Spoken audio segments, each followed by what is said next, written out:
Kagaya nga po na pag-uusapan namin po, or pag-uusapan natin, hindi lang po si pastor yung mag-share nung devotion natin. Kami din po mga estudyante tuwing Sabado ay magtuturo din po kami or papaliwanag ng salita ng Diyos. Sige po, bago po tayo magsimula, tayo po muna ay manalangin. Samahan niyo po ako sa ating panalangin. Panginoon, maraming salamat po sa gabi ito na nandito kami at nagpapatuloy sa gawain na ito. Ikaw po ang siyang magbigay ng karunungan, ng kalakasan, pang-unawa sa lahat ng aming gagawin. At sa pag-aaral ng iyong mga salita ay mapahayag namin at maunawaan namin ang iyong mensahe para sa amin. Lalo po sa akin na gagamitin niyo sa pagpapahayag ng iyong mga salita. Bigyan po ako ng karunungan, ng kalakasan at katalinuhan upang ipaunawa o maunawaan ng mga taong makikinig sa oras nito ang mga mensahe mo para sa lahat. Sa pangalan ni Jesus, Amen.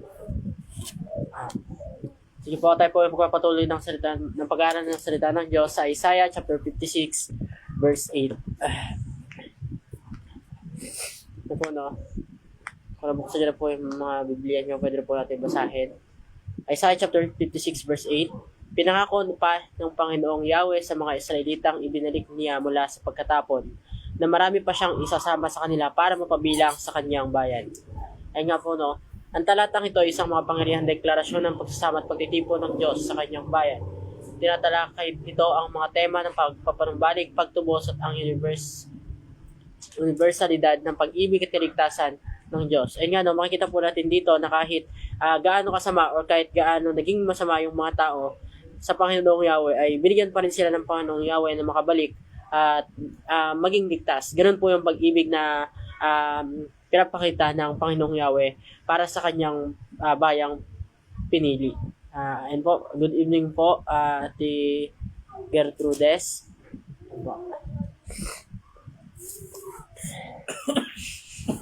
Ang talata ay nagsisimula sa pangako ni Yahweh sa mga Israelitang nakabalik sa Jerusalem na marami pa siyang idadagdag sa kanilang bayan. Ayun nga po, no, bukod po sa pangako ng Panginoong Yahweh na ililigtas sila ng Panginoon at ibabalik sila sa kung saan sila pwedeng dalhin ng Panginoon, meron pa pong pangako din na binitawan ng Panginoong Yahweh. Ito po ay dadagdagan pa po o meron pang isasama sa kanilang bayan ang Panginoong Yahweh. At ayun po ang kalooban ng Panginoon, iligtas ang mga taga-Israelita,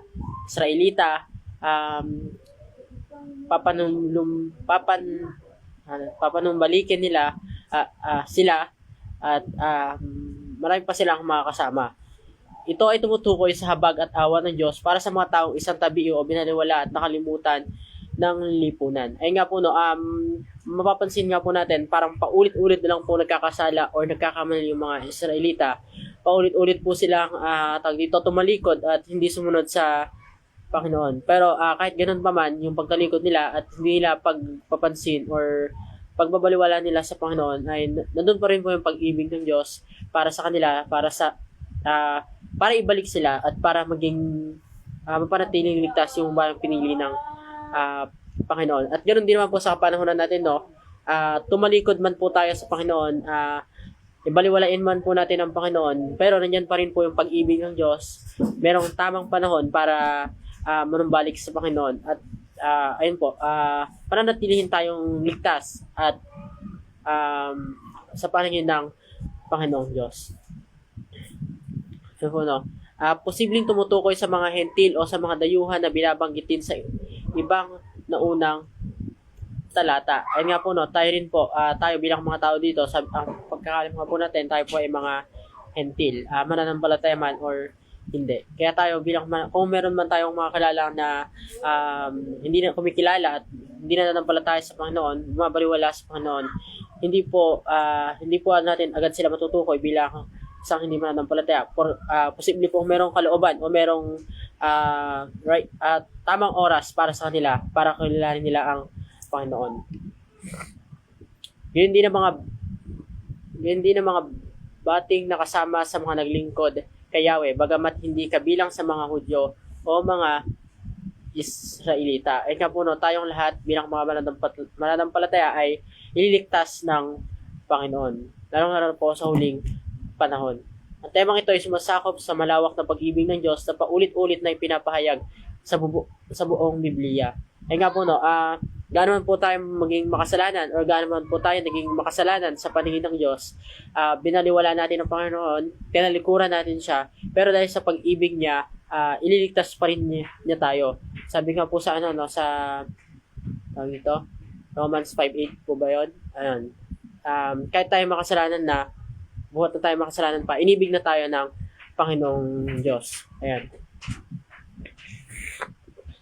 Sa panahon ng bagong tipanat ng Iglesia, ito ay tumutukoy sa pangunahing prinsipyo ng pananampalatayang Kristiyano, ang pagkakaloob ng Diyos ng kanyang nag-iisang anak, ang Panginoong Hesus, upang tubusin ang ating mga kasalanan. Ay nga po, no, makikita po natin doon yung pag-ibig ng Diyos para sa atin. Naging makasalanan tayo, tumalikod tayo sa Kanya, pero dahil sa pag-ibig niya sa atin, sinugo niya ang Panginoong Hesus, binaba niya ang Diyos na nagkatawang tao, which is ang Panginoong Hesus nga, para mamatay at tubusin tayo sa mga kasalanan na nagagawa natin. At doon, para maligtas tayo.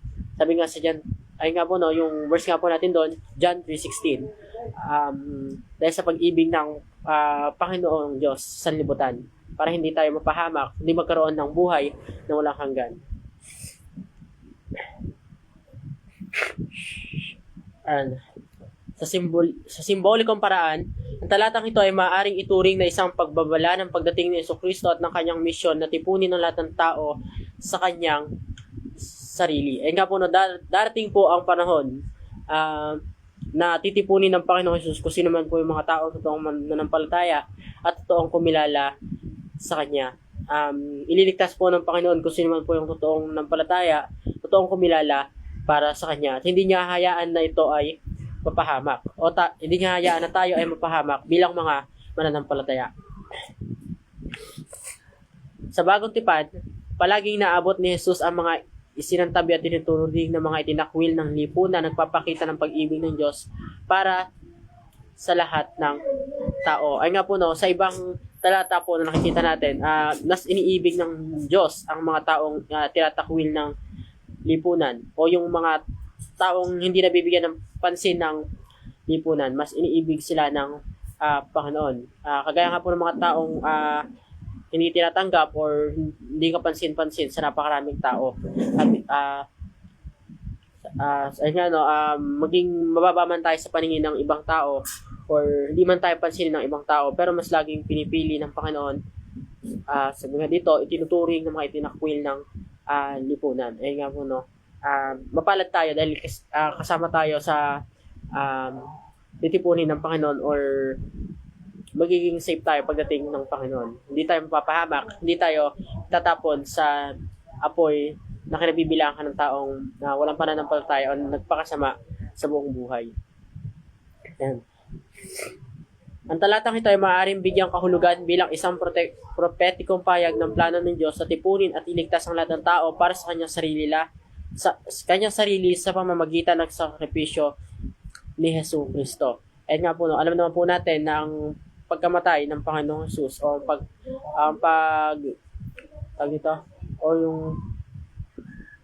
pag-shed ng dugo niya mula sa krus or sa lupa ay ang siyang nagligtas sa atin, ang siyang nagpatawad ng mga kasalanan natin. Kaya alam naman po natin bilang mga mananampalataya na yung kasalanan natin bilang mananampalataya ay napatawad na, past, present, and future. Hindi po tayo naniniwala na nawawala ang kaligtasan kapag tayo ay nagkasala.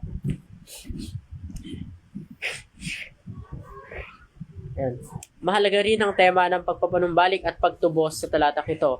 Binabanggit nito ang pagnanais ng Diyos na ibalik ang kanyang bayan at ibalik sa pakikipag-ugnayan sa Kanya. Ayan nga po, no, ang Diyos na po, makita po natin dito, ang Diyos na po yung lumalapit sa kanila para manumbalik yung mga taong makasalanan para sa kanila. Napakaswerte po nila kasi ang Diyos na po yung nagbibigay sa kanila ng pag-asa na manumbalik sa Panginoon. Ang mensahe nito ay pinagmumula ng pag-asa para sa mga maaaring makaramdam ng pagkalimot o pagpapabaya. Dahil binibigyang din ito na ang pag-ibig at kaligtasan ng Diyos na maaaring makuha ng lahat ng umahanap sa Kanya. Ay nga po, no, marami pong tao na nag-iisip ngayon na ayaw nilang manumbalik sa Panginoon ayaw nilang pumunta o mapabilang sa simbahang Kristiyano. Bakit? Ang iniisip po nila, sila ay makasalanan man, doon po yung yung hiya nilang lumapit or manumbalik sa Panginoon. Normal lang po 'yon. Pero sabi nga dito, ang mensaheng ito ay pinagmumula ng pag-asa para sa mga maaaring makaramdam ng pagkalimot o pagpapabaya. Huwag po tayong matakot or huwag po natin gamitin yung pride natin para mas lalo tayong lumayo sa Panginoon. Sa halip, nandiyan ang Panginoon, siya na yung lumalapit sa atin, siya yung nagbibigay ng pag-asa sa atin, tanggapin na po natin yung pag-asa na ibinibigay niya. Lalong-lalo na po dun sa mga tao pang hindi kumikilala at hindi pa nananampalataya para sa Kanya. And bilang konklusyon, ang talatang ito ay isang makapangyarihang deklarasyon ng malawakang pag-ibig ng Diyos at ang kanyang pangako at pagpapanumbalik ng kanyang bayan. Dinidiin po dito yung salitang pag-ibig.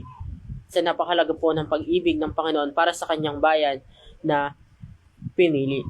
Binabanggit ito ang pangalahatang katangian ng kaligtasan ng Diyos at ang pag-asa ng pagtubos para sa lahat. Ay ngayon nga po kumilala na tayo or kinilala natin ang Diyos bilang tagapagligtas at alam natin na tayo tinubos sa pamamagitan ng kanyang dugo at dahil sa kanyang pagkapako sa krus ay alam natin na makakasama tayo sa kanyang kaharian. At magkakaroon tayo ng kaligtasan or assurance of salvation. And ang talatang ito ay isang paalala ng habag at awa ng Diyos. At ito ay pinagmumula ng pampatibay loob para sa mga maaring makaramdam ng pagtatakwil, paglimot o pagbabaliwala. Kagaya nga po nasabi natin kaganina, maaaring isipin natin na baka kinalimutan na tayo o baka wala na tayong kwenta dahil sa mga pagkakasalan na patuloy natin ginagawa. Pero sana po hindi natin maisip ito dahil nandyan po ang Diyos na nagbibigay ng pag-asa sa atin. Nandyan po ang Diyos na alam naman natin tumubos sa kasalanan natin.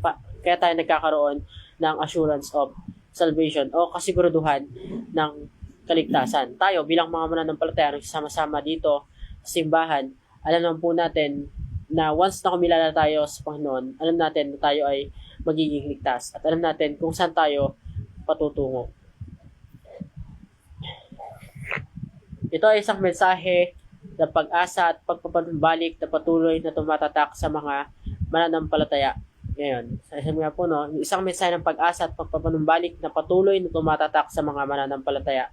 Ngayon, ayun nga po, ito yung pag-asa natin para tayo ay maligtas. Ang tanging kumilala at kilalanin ng Diyos bilang isang tagapagligtas at mananampalataya. Ganito ang pahayag ng Panginoong Diyos. Binibigyan diin ng pariralang ito ang otoridad at soberanya ng Diyos. Ang paggamit ng Panginoong Diyos or Yahweh Adonai ay nagbibigay diin sa kanyang kataas-taasang kapangyarihan at tipan ng relasyon, covenantal relationship sa Israel. Ay nga po, alam na, ayun po yung sovereignty ng Panginoon na ibalik nila maging ligtas ang bayang kanyang pinili, gaano man sila makasalanan. Wala tayong magagawa kung ano man yung gusto ng Panginoon. Dahil alam naman natin na kung ano ang kalooban ng Panginoon ay siya niyang ginagawa. Hindi siya bumabase sa kung ano yung sinasabi ng tao. Ay nga po yung sabi ni Pastor na Vox Populi Vox.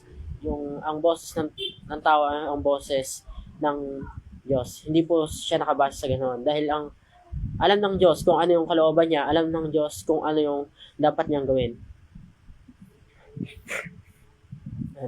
Ang deklarasyong ito ay isang banal na pangako, nagtatampok ng direktang komunikasyon at intensyon ng Diyos na nagtitipon sa mga nangalat na Israelita. Yan nga po, marahil hindi alam ng mga Israelita kung saan sila patutungo. Hindi alam ng mga Israelita kung ano ba yung dapat nilang gawin or ano yung magiging buhay nila.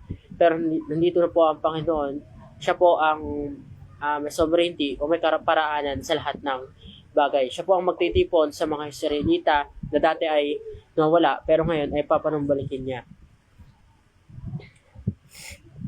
Ito ay tumutukoy sa pangako ng Diyos na muling tipunin ng mga Israelita na nangalat dahil sa pagkatapon at pagsuway. Sa kasaysayan ng mga Israelita ay nakaranas ng pagkalat noong mga pagkabihag sa Assyria at Babylonia. Ay nga po, kung babalikan po natin yung pag-aaral na yun, maraming mga Israelita po yung babalik-balik sa pagkakasala.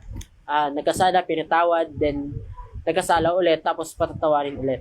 Paulit-ulit lang po yung paggawa nila ng kasalanan.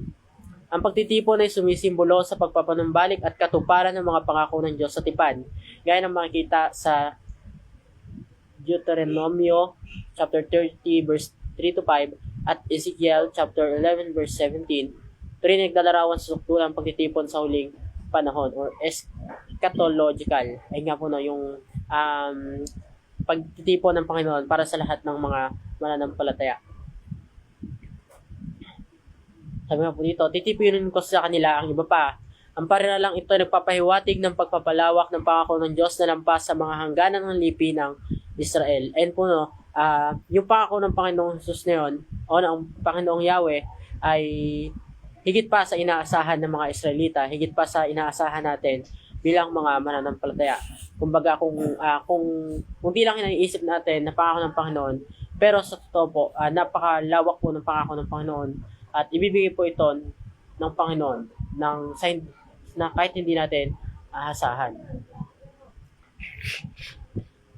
Ayan, ipinahihiwatig nito ang pagsasama ng mga hentil sa komunidad ng tipan, isang temang higit pang pinaunlad sa bagong tipan, lalo na sa mga taga-Epeso, chapter 2, verse 11, 22 at Roma, chapter 11. Ang pagtitipong ito ng iba ay naaayon sa makauulang pangitain ng isang pangalahatang komunidad ng pagsamba, yan ang makikita sa Isaiah, chapter 2, verse 2 to 4. Bukod sa mga natipon na, tinatampok nito ang pagiging bukas o inklusibo ng plano ng Diyos na nagpapalawak ng kanyang biyaya at kaligtasan lampas sa unang mga nalabi ng Israel or remnants. Ayun nga po no, alam naman po natin na maititira po ang Panginoon, hindi niya pababayaan na papahamak yung kanyang bayang pinili. Maging tayo, hindi niya pababayaan tayo bilang mananampalataya na tayo mapahamak. Kaya nga po, nandiyan ang Panginoong Jesus, siyang nagtubos ng kasalanan natin, sa pamamagitan ng kanyang dugo o ng pagkamatay niya sa krus ay magiging ligtas tayo. Tinuturo nito ang pagtitipon sa hinaharap ng lahat ng mga bansa gaya ng propesiya sa Isaiah chapter 49 verse 6 at natupad sa dakilang utos Mateo chapter 28 verse 19-20. Ay nga po no, tinipon po ng Panginoong Jesus tayong mga mananampalataya. Hindi may purpose tayo kung bakit tayo nandito, pangaral ng mga salita ng Diyos sa lahat ng bansa or kahit dito sa Pilipinas, kung di man natin kayang dumating sa ibang bansa, pwede natin silang ipangaral para hindi lang tayong magkaroon ng kaligtasan, kundi yung iba pa. Binibigyan din ng pariralang ito ang tema ng plano ng Diyos para sa pagtubos ng buong sangkatauhan na nagtatapos sa pagkakaisa ng mga mananampalataya kay Kristo. Ay nga po no, yung pariralang ito nagsasabi po tayong lahat ay tinubos ng Panginoon dahil sa kanyang pagkamatay sa krus ng Kalbaryo, dahil sa dugo na tumigis sa lupa. Alam naman po natin tayong lahat bilang mananampalataya ay ligtas na at meron kasiguruduhan ng kaligtasan. Ayun lang po yung pinag-aralan natin ngayon. Mabilis lang po tayo ngayon dahil isang verse lang naman po yun para po sa pag-unawa nating lahat. Ayun nga po ang talatang ito ay sabi na tayong lahat ay tinubos na ng Panginoon. Ano man yung naging background natin or ano man yung naging kasama natin nung una or masama man yung mga tao sa ngayon, pero kung kumilala sila sa Panginoon o kung kikilalanin nila ang Panginoon, ay magiging ligtas din sila at magkakaroon din sila ng buhay na walang hanggan o assurance of salvation. Kaya patuloy lang po tayong kumilala, patuloy lang nating panghawakan yung pananampalataya na bigay sa atin ng Panginoon. At ayun lang, manatili lang tayo sa pananampalataya na meron tayo at manatili tayo sa pag-ibig ng Panginoon. Sige po, sige po tayo po yung manalangin na po. Panginoon, maraming salamat po sa gabi ito sa katatapos na pag-aaral namin ng iyong mga salita. Tuloy po kami gabayan, patuloy po kami pag-ingatan, bigyan po kami ng karunungan, lalo na po sa pag-aaral ng iyong mga salita. Maraming salamat po sa biyaya, sa karunungan, sa kalakasan, upang maunawaan namin ang mga bagay namin ang pag-aaralan sa oras na ito. Papurihan ka namin, maunawaan ng bawat isa kung ano man po yung pag-aaral namin sa oras na ito o kung ano po yung pinag-aaral namin sa oras na ito. Sa pangalan ni Jesus, Amen. Po, maraming salamat po sa inyong pakikinig. Maiksi lang po talaga yung verse po natin ngayon. Verse 8 lang po yung pinag-aral natin, kaya mabilis po tayo. Then, alam naman po natin yung about doon sa pagligtas sa atin ng Panginoon. And po, maraming salamat po sa inyo.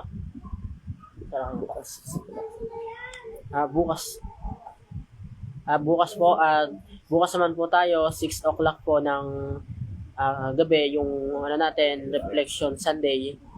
Nung dalawang Sunday po ato tayong hindi natuloy sa Reflection Sunday. Pero bukas po, sure na po yun, yung Reflection Sunday natin. Then, kita-kita po tayo bukas sa worship service natin, sa live man po or dito sa church. Ayun nga po, pwede po natin i-share sa mga kaibigan, then sa mga iba po natin kilala kung ano po yung pinag-aaral natin. Ayun po, maraming salamat po sa pag-join. Ate Gertrudes, Pastor Nanding, Pastor Claude, at ayun nga po, bumabol po si Papa, maraming salamat din po, Brother Edgar. And po. So po, salamat po sa inyong lahat.